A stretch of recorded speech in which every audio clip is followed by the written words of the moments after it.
po kayo? Sino po ba? Paano po?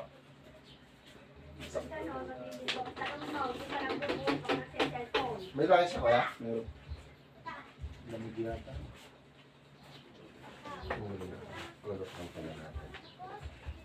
Parang na ano.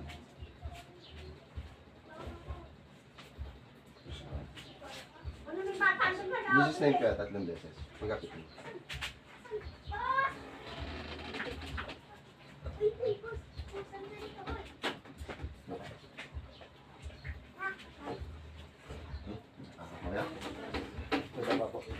Dito ka kuya magula.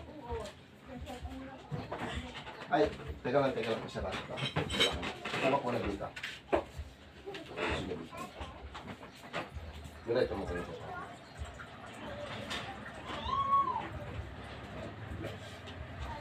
Dito sa kuya. Maligaya pa, 4-4.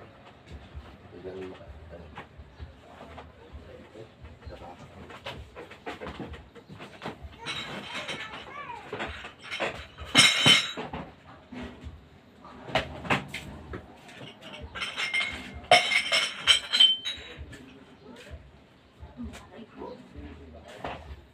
Ilang araw na po sumasakit ka Tonyo?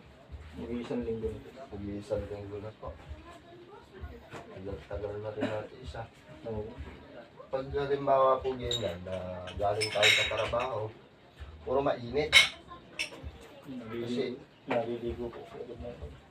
Kasi pag puro malamig po kasi, imbis na lumabas o sumingaw yung init ng katawan natin, pag malamig ang paligo natin, lalo papasok ang init. Hindi makakalabas. Yun, kung mainit naman yung pampapaligo natin, pasisingawin niya yung init. Di ba po? Oo. Pag malamig po kasi, imbis na lumabas yung init ng katawan natin, galing tayo sa pagod, o sa trabaho, sa pawis, hindi niya ilalabas yung init ng katawan natin. Lalo pang, lalo pa siyang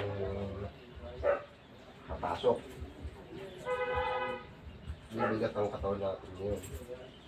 Imbis na lalabas yung init, hindi nakakalabas kasi itutulak siya ng malamig eh.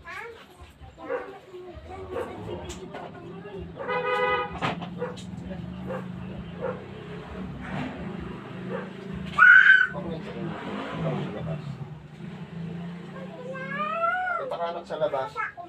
Sige na, punta ka sa labas. Punta sa labas. Eh, magagalit sila oh. Kaya, tingnan mo, pagalitan ko nga. Ano